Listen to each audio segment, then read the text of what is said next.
Interaction ہوتا ہے تاکہ افواہوں کی بجائے خبروں پہ دار و مدار ہو. بہت شکریہ.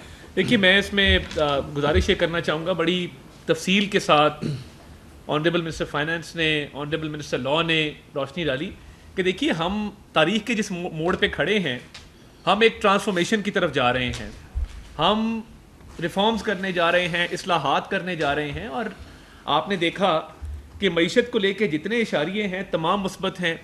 اور وہ ہم بات کریں تو چلیں ہم تو حکومت میں بیٹھے ہیں, مگر جب عالمی جو بہت ہی اچھی شہرت کے حامل جریدے اس پہ بات کرتے ہیں, عالمی ادارے اس پہ بات کرتے ہیں اور عالمی ادارے اس کی ستائش کرتے ہیں, تو میں سمجھتا ہوں یہ ایک سرٹیفکیٹ ہے اوتھینٹسٹی کا کہ یہ تمام جو اشاریے آپ کو دیے جاتے ہیں یہ مثبت ہونے کے ساتھ ساتھ 100% درست بھی ہیں.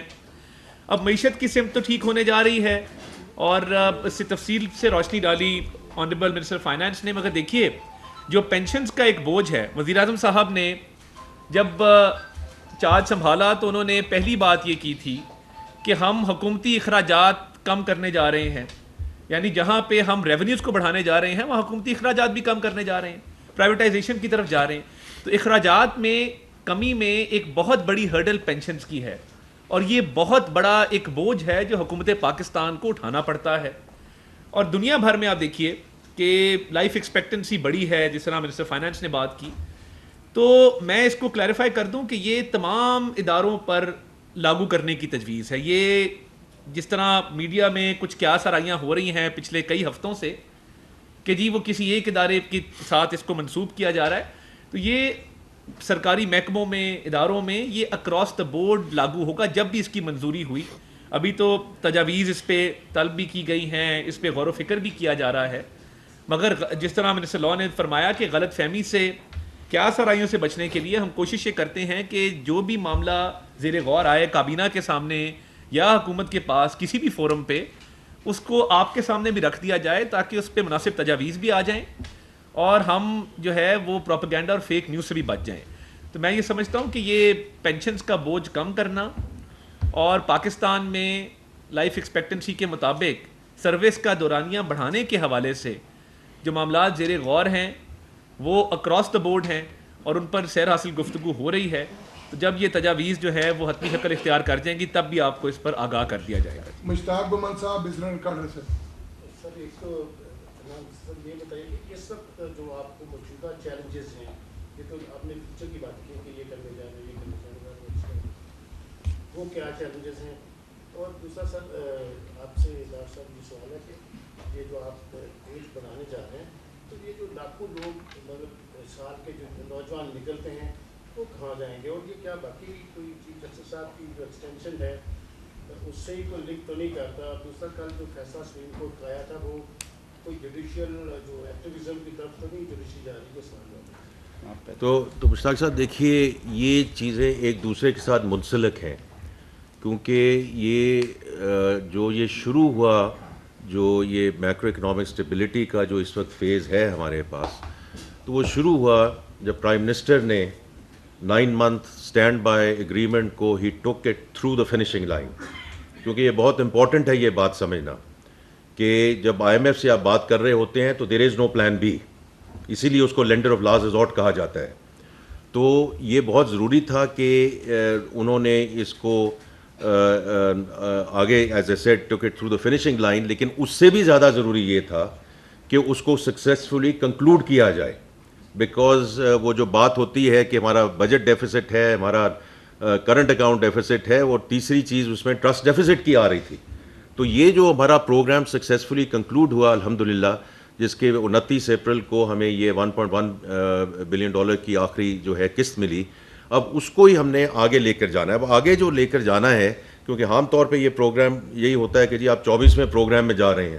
اب یہ 24ویں پروگرام میں اس لیے آپ کو بات کر رہا ہوں کہ اس وقت کی بات نہیں ہے, ہمیں آگے کے بارے میں سوچنا ہے, اگلے 1 سال میں ہمیں کیا کرنا ہے, اگلے 2 سال میں کیا کرنا ہے, اگلے 3 سال میں کیوں کرنا ہے. کیونکہ یہ ہم ابھی سے ایگزیکیوشن اس کی شروع کریں گے تو انشاءاللہ we will not go into the next I M F programme. اس میں ایکسپورٹ لیڈ گروتھ ہے, اس میں جو فارن ڈائریکٹ انویسٹمنٹ ہے جس کے لیے سارے انویسٹرز آئے ہوئے تھے, اور تیسری چیز یہ ہے کہ ہم نے واپس کیپٹل مارکیٹس میں جانا ہے, کمرشل بورنگ میں جانا ہے. تاکہ we do not run out of dollars جب ہماری گروتھ ہوتی ہے. تو یہ وہ ساری چیزیں ہیں جی کہ جو ہمیں اس وقت کرنی ہے, اور باقی جو کچھ ہم کر رہے ہیں یہ سب کی مشاورت سے کر رہے ہیں. میں بار بار یہ کہتا ہوں, ہم آئی ایم ایف کی طرف بات کرتے ہیں, ان میں سے کون سی ایسی چیز ہے جو پاکستان کے اپنے جو ہمارے اپنے بینیفٹ یا فائدے کے لیے نہیں ہے. تو میں اس کو کہتا ہی یہ ہوں کہ یہ پاکستان کا پروگرام ہے جو supported, helped, assisted and funded by I M F, اور اس امبریلا میں ہم اس کو آگے لے کے جائیں گے. آپ اگلی بات کیجیے. گھومن صاحب کے سوال کا جواب شاید صلاح صاحب کا بھی اسی میں آ جائے گا. دیکھیے یہاں ایک تو ہم اسپیکولیشنز پہ بہت زیادہ چلتے ہیں. یہ جو ریٹائرمنٹ ایج کی بات ہو رہی تھی, یہ اکراس دا بورڈ, اور یہ نوٹیفائڈ کمیٹی ہے, یہ کوئی نئی نہیں ہے, اور یہ پہلے بھی ملک میں اس پہ بات ہوئی ہے, مختلف ادوار میں ہوتی رہی ہے. جیسے میں نے کہا کہ اب ہم اس نہج پہ پہنچ چکے ہیں کہ اب اگر ہم نے باتوں سے نکل کے ریالٹی میں داخل نہیں ہونا, حقیقت میں نہیں آنا, تو شاید ہم بہت پیچھے رہ جائیں گے. یہ بھی اسی کا ایجنڈا تھا اور ابھی چل رہا ہے. ابھی اس میں کچھ فائنل نہیں ہے, اور اس کے لیے آپ کو پتہ ہے کہ بی دیٹ اٹ میں دا سول سرونٹس ہیں یا آرمڈ فورسز والے ہیں یا جوڈیشری ہے, جو بھی کرنا ہے اس کے لیے ان کے اپنے اپنے ایکٹس ہیں, ان میں ترامیم ہونی اور بعض جگہ پہ آئینی ترامیم بھی ہوں گی. یہ سارا کچھ ممکن تب ہوگا جب پارلیمنٹ آن بورڈ ہوگی, ساری کی ساری پارلیمنٹ, اور اس میں مشاورت کے ساتھ یہ چیزیں ہوں گی. اسپیکر نیشنل اسمبلی نے بھی جب یہ ہمارا پارلیمانی سال شروع کیا تو انہوں نے اپوزیشن کو اس ساری پولرائزیشن کے باوجود اور اس تناؤ کے باوجود انہوں نے اپوزیشن کو کہا کہ آپ سے ہم پہلے شیئر, یہ جو میں نے کہا یہ ٹیکس لاز والا بل ہے, یہ بل ہم نے لیڈر آف اپوزیشن اور چیف وپ سے ان ایڈوانس شیئر کیا. اس کے بعد کہ یہ کام کیا, انہوں نے مہربانی کی, انہوں نے جو اچھی چیزیں تھیں وہ مانی, جن پہ اعتراض تھا ہم نے انہیں منایا یا انہوں نے ہمیں منا لیا. اس کے باوجود پارلیمان کا ایک حسن ہے کہ وہاں پہ شور شرابہ ہوتا ہے, بحث مباحثہ ہوتا ہے, ہوا, لیکن آپ نے دیکھا کہ وہ لا پاس ہوا, کوئی اس طرح بائیکاٹس نہیں ہوئے. تو کہنے کا مقصد یہ ہے کہ یہ ایک ڈیلیکیٹ سا کام ہے لیجسلیشن, اس کے ساتھ ملک کے مسائل جڑے ہوئے ہیں جو کہ حل ہوتے ہیں. تو چیزوں کو آئسولیشن میں نہ لیا جائے. آپ نے کہا کہ اب یہ جو جوڈیشل ایکٹیویزم ہے یہ نظر آ رہا ہے. کل والا جو کیس ہے میری اس پہ رائے آ چکی ہے. میں ایک وکیل کے طور پہ سمجھتا ہوں, اور یہی گورنمنٹ کی بھی سٹیٹمنٹ تھی کل کے لیے, کہ پریکٹس اینڈ پروسیجر ایکٹ آنے کے بعد اب یہ طے شدہ اصول ہے, یہ قانون ہے کہ جہاں پہ آئینی تشریح کا معاملہ ہو وہاں پہ کم از کم 5 رکنی بینچ جو ہے سپریم کورٹ کا وہ مقدمہ سنے گا. اس کیس میں اسٹریٹ فارورڈ کل کے انٹرم آرڈر میں بھی آپ نے دیکھ لیا, آئین کے آرٹیکل 51 اور آئین کے آرٹیکل 106 کی انٹرپریٹیشن اور 224 کے کچھ حصوں کی انٹرپریٹیشن ہونی ہے. اب کیا ہی اچھا ہو کہ اگر یہ کیسز لگائے ہی 5 رکنی بینچ کے سامنے جائیں, کیا ہی اچھا ہو کہ عبوری حکم بھی لارجر بینچ ہی دے, کیا ہی اچھا ہو کہ فریقین جن کو سسپینڈ کیا گیا کل, ان کو ایک رائٹ اکرو ہوا تھا, غلطیاں صحیح, ان کو موقع دیا جاتا, نوٹسز دیے جاتے, نہ اسمبلی کا سیشن ہو رہا ہے, نہ اجلاس جاری تھا, نہ کوئی لیجسلیشن تھی. تو اس طرح کی کئی چیزیں جو ہیں وہ پھر مختلف وہاں میں وسوسے پیدا کرتی ہیں. تو اسی حوالے سے میں نے کل اپنا موقف, حکومتی موقف آپ کے سامنے رکھا تھا کہ جب قانون موجود ہے, جس قانون کو میری معزز عدالت عظمیٰ نے ہی اپروو کیا, یعنی کہ اس کو اپ ہولڈ کیا جب اس کی وائرس چیلنج ہوئی, اور اب وہ لیٹر آف لا ہے, اس کو سامنے رکھتے ہوئے کیا اچھا ہوتا کہ اگر یہ سارا معاملہ جو ہے وہ لارجر بینچ کے سامنے جاتا. تو یہ بات ہے. صداء اللہ صاحب 1 منٹ کیا. اور صاحب 2 سوال ہیں. ایک تو پرائم منسٹر خود طارق صاحب نے بتایا تھا کہ ایف بی آر پہ خاص توجہ ہے, لیکن ریٹیلر کی رجسٹریشن ہو, سم بلاک ہو, یا ان کے جو ایف بی آر کے لوگ سینئر لوگ ٹرانسفر کیے ہیں, تینوں میں کچھ آپ کو نظر آ رہا ہے کہ ناکامی سی نظر آ رہی ہے. ریٹیلر کا تو بالکل فیل ہو گئی. دوسرا سر انفلیشن کم ہوا ہے, اور انفلیشن بھی 15.5% پہ آ گیا ہے, آپ کا انٹرسٹ ریٹ وہی کر ہے. یہ کیا ڈیمانڈ ہے کوئی آئی ایم ایف کی یا کچھ اور؟ تو تیرے دیکھیں دو آپ کے سوال ہیں. پہلے کو ذرا مینیج ذرا کر لیں کہ پہلا جو مہینہ تھا ریٹیلر رجسٹریشن کا یہ تھا والنٹری, ٹھیک ہے, والنٹری یہاں کام بڑا کم ہوتا ہے. تو اب یہ مئی اور جون ہے جب ہمیں اس کو آگے لے کر جانا ہے. دیکھیے جس سلسلے میں ہم چل چکے ہیں نا, کہ جو ہمارے پاس 2 ایشوز ہیں. پہلا ایشو یہ ہے کہ جو انفورسمنٹ ہے, جو آج ہمارے پاس ہیں لاز, ان کو ہم نے انفورس کرنا ہے پراپرلی. اور دوسرا جو ہے، اور اس میں یہ پوائنٹ آف سیل مشینوں کا ہے، ٹریک اینڈ ٹریس کا ہے. ٹریک اینڈ ٹریس پہ بھی میں ایک مفصل آپ سے گفتگو کروں گا کہ جہاں فنکشنالٹی اویلیبل ہے، جہاں امپلیمنٹیشن نہیں ہوتی ہے تو اس کی وجہ سے جو ہمیں محصولات میں اضافہ ہونا تھا وہ پچھلے 3-3.5 سال میں ہم نہیں کر سکے. تو لیکن اس کو ٹھیک کرنا ہے کہ نہیں کرنا، right? I think that is the important thing that we have to understand کہ ہمارے پاس اب چارہ نہیں ہے. ہمیں یہ چیزیں اب جس سمت پہ ہم چل پڑے ہیں، یہ آپ کے سامنے ہی میں نے ذکر کیا گا. مجھے خود بتائیے کہ 9% tax to G D P ratio, یہ کس طرح یہ ملک چل سکتا ہے؟ میں نے اس دن بھی یہ کہا اور میں نے بڑے مدمانہ طریقے سے یہ بات کی ہے کہ اللہ تعالیٰ نے یہاں لوگوں کو بہت وسائل بھی دیے ہیں اور ان کو بہت بڑا دل بھی دیا ہے جو فلینتھرپی کا ہے، اور اتنی گیونگ ہم کرتے ہیں. لیکن وہ جو گیونگ ہے اس سے اسکول، کالجز، یونیورسٹیز، ہسپتال تو چل سکتے ہیں. فلانتھرپی سے ملک نہیں چل سکتے. ملک صرف ٹیکسز دینے ہی سے چل سکتے ہیں. تو یہ آئی تھنک کہ ابھی ہمیں تھوڑا سا موقع دیں. ابھی یہ ہم نے یہ وہ ساری چیزیں ہیں جو ہم اس کو آگے لے کر جا رہے ہیں، لیکن ہمارا جو کمٹمنٹ ہے to this is very important. اور جو میں نے مشاورت کی بات کی ہے کہ اگر فرض کریں کہ یہ جو سمز والا آپ نے سم والا معاملہ اٹھایا ہے، اس میں میں کہیں دیکھ رہا تھا کہ جی وہ فورن انویسٹر ناراض ہو جائیں گے اور یہ ہو جائے گا. فورن انویسٹر کیسے ناراض ہو سکتے ہیں اگر ان کے ممالک میں یہ جو tax to G D P ہے یہ 18% ہے، کسی کے 25% ہے، کسی کا 30% ہے. تو اگر ہم کیا کہہ رہے ہیں کہ جن کے پاس 3,000 4,000 5,000 10,000 کے وہ موبائل کے بل دے رہے ہیں وہ فائلنگ کیوں نہیں کر رہے ہیں؟ تو یہ وہ ساری چیزیں. اچھا، یہ تو آپ کا یہ ہے کہ دیکھیں اس میں کئی چیزوں پہ ہم آگے بڑھ رہے ہیں اور انشاءاللہ ہم بڑھتے رہیں گے. جو آپ کا سوال ہے اباؤٹ دا پالیسی ریٹ، دیکھیں یہ میں اگین بڑے مدوانہ طریقے سے بات کروں گا. یہ اسٹیٹ بینک کا پرویو ہے، exchange rate, market base exchange rate and policy rate. لیکن یہ میں آپ کو ضرور کہہ سکتا ہوں کہ میں بہت پر امید ہوں کہ جس طرح یہ انفلیشن نیچے آ رہی ہے تو یہ پالیسی ریٹ انشاءاللہ نیچے آنا شروع ہوگا. اس میں اوبیسلی گورنمنٹ کا بھی فائدہ ہے اور جو پرائیویٹ سیکٹر ہے اس میں تو بڑی کلیئر بات ہے کہ 25-26% پہ نئی انویسٹمنٹ نہیں آ سکتی. تو اس لیے یہ ہمیں جو اسٹیٹ بینک کی مانیٹری پالیسی کمیٹی ہے انہوں نے بڑا خاص طور پہ کہا ہے کہ یہ ستمبر، ان کے اپنی اسٹیٹمنٹ ہے کہ سپٹمبر 2025 تک یہ 5-7% پہ آ جائے گا. تو آئی ایم شیور جی انشاءاللہ کہ یہ ہم جون، جولائی، اگست میں ہمیں یہ ریٹ نیچے آتا نظر آئے گا. مہتاب حیدر صاحب دی نیوز سے. سر میرا پہلا سوال یہ ہے کہ یہ آئی ایم ایف کے ساتھ جو آپ کی بات چیت چل رہی ہے سر، اس میں ایک یہ بتائیں کہ آئی ایم ایف کا ڈیلیگیشن کا پاکستان آ رہا ہے، آپ کا پروگرام کا سائز کتنا ہوگا، کیا کلائمیٹ فائنینس کو آپ کریں گے؟ اور دو فوکس ہے سر، ایک محصولات اور دوسرا اخراجات بھی کریں. اس کے اندر بھی کوئی میجر اصلاحات آ رہے ہیں. اور لا منسٹر صاحب یہ بتائیں کہ یہ جو آپ پروپوز کر رہے ہیں، لائف ایکسپیکٹنسی کی بات کر رہے تھے اور یہ جو ایج بڑھانے کی ہے، کیا اس کے تحت آرمی چیف کی ایکسٹینشن بھی زیر غور ہوگی یا وہ بھی کی جا سکے گی؟ اس کے اندر بھی کوئی آرمی ایکٹ کے اندر آپ پروپوز کریں گے چینجز؟ چلیں میں پہلے جواب دے دوں پھر لا منسٹر صاحب آپ کو جواب دیں گے اس کا.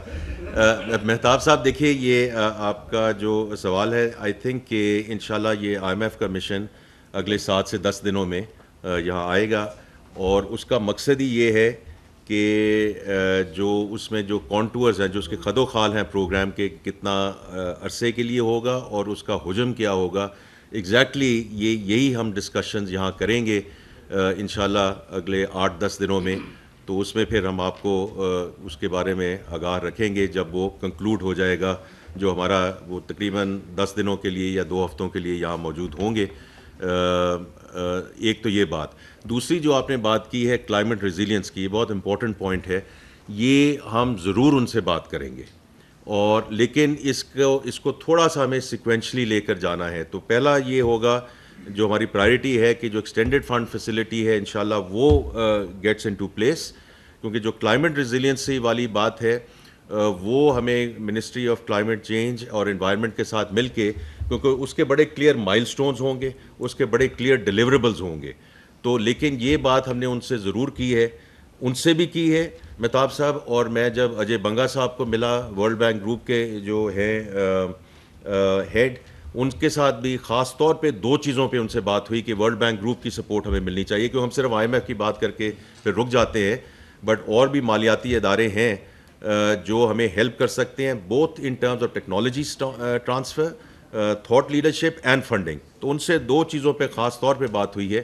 کلائمیٹ پہ بات ہوئی ہے، اور خاص طور پہ اڈیپٹیشن فائنینس میں ہمیں بہت ڈفرینٹ سورسز پہ جانا پڑے گا. اور دوسری مہتاب صاحب ڈیجیٹلائزیشن پہ بات ہوئی ہے، کیونکہ ہم FBR کی تو ڈیجیٹلائزیشن اینڈ ٹو اینڈ انشاءاللہ ہم نے بات کی ہے، اور اس کے بارے میں بھی آپ سنیں گے کہ ہم وہ کانٹریکٹ انشاءاللہ سائن کرنے جا رہے ہیں. آپ میں سے کچھ کو ہم انشاءاللہ مدعو بھی کریں گے اس تقریب کے لیے.